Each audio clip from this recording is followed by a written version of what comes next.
শুরু হতেই একটা বুথেই 900 নাম উধাও, চিন্তায় ঘুম উড়ে গেল এতগুলো ভোটারের। শুনুন কথাগুলো। আমার টোটাল বুথ আউট হয়ে গেছে। আমরা এখানে ধরো 800-900 লোক বাস করি, মানে ভোটার 100 নেই। আগে আমাদের বুথ ছিল 54, সেই বুথ 54 এখন 59 হয়েছে, 159 কারণ নাম নেই। আমাদের 2003 সালের ভোটার লিস্টটা পাওয়া যাচ্ছে, হ্যাঁ, কিন্তু আমরা তো দেশ স্বাধীন হওয়ার আগে থেকে এখানকার আমরা স্থানীয়।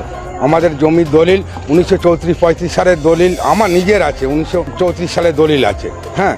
তার সত্ত্বেও কেন আমাদের নামটা মিস্টেক হলো, একটা দুশ্চিন্তার মধ্যে আছি যে আমরা তাহলে কি বাংলাদেশি। নির্বাচনের আগে এসআইআর পর্বে উত্তর 24 পরগনা জেলার অশোকনগর বিধানসভার 159 নম্বর বুথে ভোটার তালিকা নিয়ে যে চরম বিশৃঙ্খলা সৃষ্টি হয়েছে তা দেখে স্তম্ভিত স্থানীয় বাসিন্দারা। তৃণমূল কংগ্রেসের সর্বভারতীয় সাধারণ সম্পাদক কুণাল ঘোষের বিস্ফোরক অভিযোগ, এই বুথে 900-র বেশি ভোটারের নাম উধাও হয়ে গিয়েছে। আরো উদ্বেগজনকভাবে 2002 সালের তালিকা অনুযায়ী যেখানে ভোটারদের নাম ছিল নির্বাচন কমিশনের সদ্য আপলোড করা তালিকায়, এখন শূন্য ভোটার দেখানো হচ্ছে।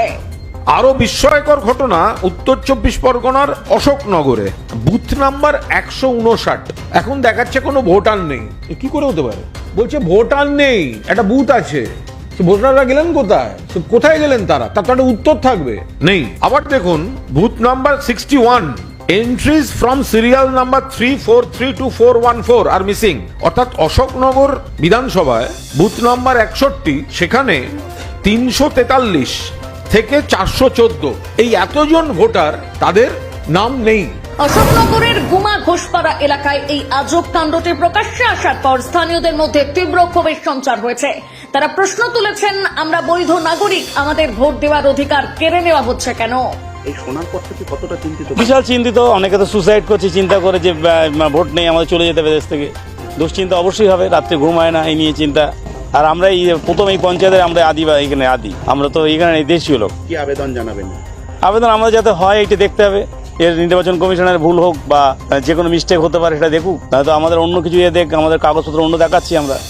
এলাকাবাসীরা বলছেন বহু বছর ধরে তারা বসবাস করছেন, জমির দলিলও রয়েছে, অথচ 2002 এর ভোটার তালিকায় নাম নেই। আবার সেই নাম দেখা যাচ্ছে 2003 সালের তালিকায়। তারা এখন নাগরিকত্ব হারানোর যন্ত্রণায় ভুগছেন। 2003 সালের লিস্টে আর কি দেখাচ্ছে, কিন্তু 2002 সালের লিস্টে আমাদের পাওয়াই যাচ্ছে না, নামটা নেই আর কি। হ্যাঁ, 2002 সালটাই নির্বাচন কমিশন করেছে। চিন্তিত মানে নিজেদের ধরুন বাড়ি জমি জায়গা চাষবাস করে খাই, সব যদি হয়ে যায় তাহলে তো আমাদের বাংলাদেশি বলে তকমা দেবে। এই ঘটনা কেবল একটি বুথের নয়। তৃণমূলের অভিযোগ, রাজ্যে উৎসবের মরশুমে এই কারচুপির মাধ্যমে কমিশন ও কেন্দ্র বাংলাকে পর্যদস্ত করার ষড়যন্ত্র করছে।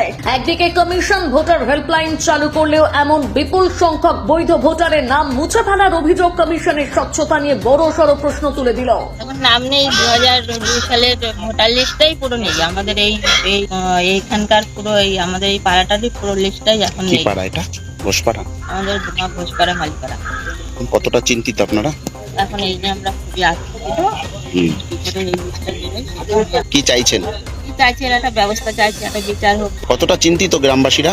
গ্রামবাসীরা কতটা চিন্তিত, অনেকই চিন্তিত। সবারই খাওয়া ঘুম বন্ধ হয়ে যাচ্ছে এই নিয়ে যে কেন লিস্টটা চলে গেল। আমরা তো এখানকার নাগরিক, এখানকার বাসিন্দা, তাও এখন অনেক বছর ধরে এখানে, কিন্তু এখন আমাদেরই লিস্টটা চলে গেল। কেন গেল এটা আমরা কেউই জানি না।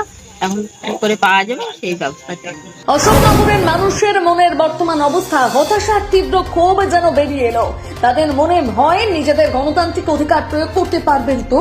নির্বাচন কমিশনের কাছে তাদের স্পষ্ট আবেদন, এই কারচুপি সামনে আনতে অবিলম্বে যথার্থ তদন্ত শুরু করা হোক এবং প্রত্যেক বৈধ ভোটারের নাম তালিকায় ফিরিয়ে আনা হোক। বাংলার গণতন্ত্রকে রক্ষা করতে কমিশনের বিষয়টি দেখা এখন সবচেয়ে জরুরি।